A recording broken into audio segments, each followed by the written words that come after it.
I just want to show you guys really quick how my return system works here. This pipe right here is connected to the return pump in the bottom of the sump. Let me go in there and actually show it. Then we'll just talk about it. Let's actually show you.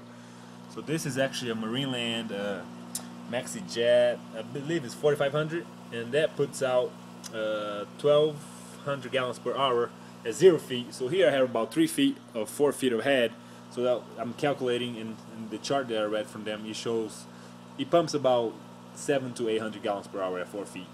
And in the back of that, you can see I have a little pad that's just to reduce the noise, the vibration. The pump is pretty quiet in itself, but just so the pump won't touch the glass. So that pad is against the glass, and it goes up here.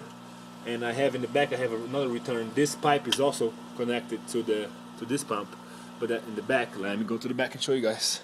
In the back, I have a ball valve right there, so that opens up this pipe, and that pipe is so if I feel there's too much flow, too much water going on from the pump, if I want to control the flow a little bit, I have that option. Without some people put a valve right here, which in my opinion is not a good idea, because you're just gonna shut the output from the pump, and that might reduce the lifespan of your pump, because the pump is working too hard against the valve. So what I did is I teed off over there behind what I just showed you guys.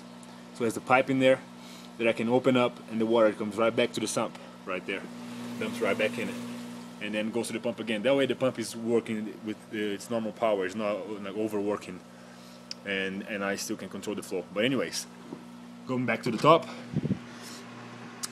these two, I have one. I drill a hole, as you can see over there. The pipe, there's one pipe here and one on the opposite side behind the Coralia pump, and that goes up to this custom DIY again made return pipe system that I made. So here is I believe it's 1.5 inches. This is 1/2 inch and 1 inch. So I also made this. I was gonna get one of those connection. I forgot the name of it now.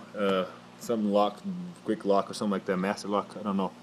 That does the return to make the return. But I ended up making this. I got a heat gun. Got a 1 inch black pipe melted down, so the mouth can spits out that way.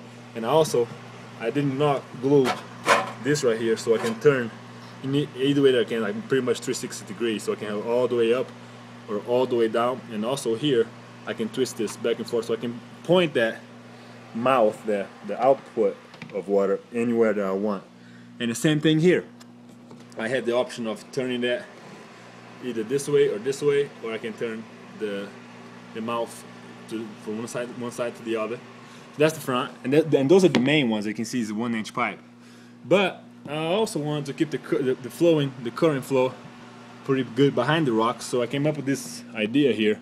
As you can see over there, that pipe is connected to the top right there, and it goes down, and it goes, actually, if you can see right there, it goes right behind the reef, right behind the rocks. It's another one over here, as you can barely see, but it's right there.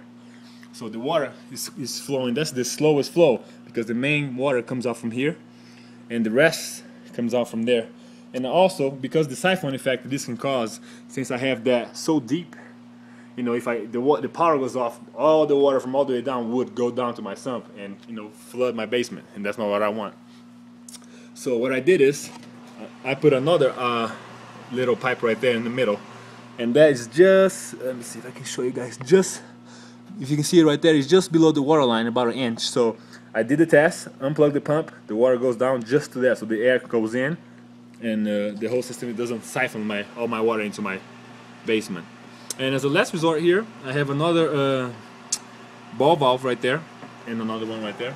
So if I want, I can just shut those off and have the water just comes really strong just through here. As you can see, it's flowing pretty well over here. And also, let's see over there. All right, so that's my return system. Let me also go through really quick through my canister. So here, I don't know if you can get a glimpse, but right in between there, that's where the water comes in through my canister. So that's the outtake, goes in there. Goes through. It's empty right now. It's just running through water because I haven't put any filter media, anything in there. And then returns right here. It just spits out. As you can see, this current on the top.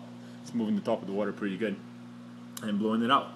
And the whole water that goes to the sump goes to those two big 3-inch PVC covers that I made. It's like a custom-made overflow thing. So it's pretty much an elbow that I cut the tops off to make it a little shorter. Poked a bunch of holes around so it can skim the surface of the tank.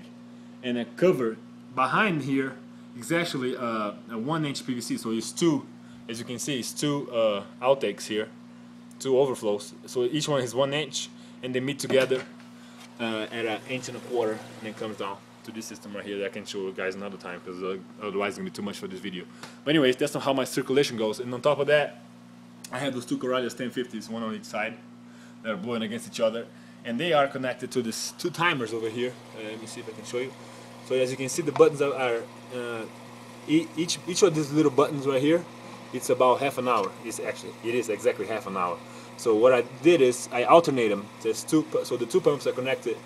So one stays on for half an hour and then shuts off. The other one comes on for another half an hour, and so on.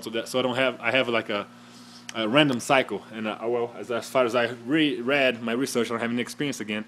But the corals like random cycles, and it also prevents from having a bunch of dead spots in the tank, because that way, once this is blowing, it's gonna push all the debris, everything to the side, and then it's gonna move again. So it's a constant flow through both sides of the tank. But let me check out here. Don't want to be too long and annoying. So if you guys have any questions again, any concerns or whatnot, just let me know. All right? Thank you guys. Talk to you soon. Bye.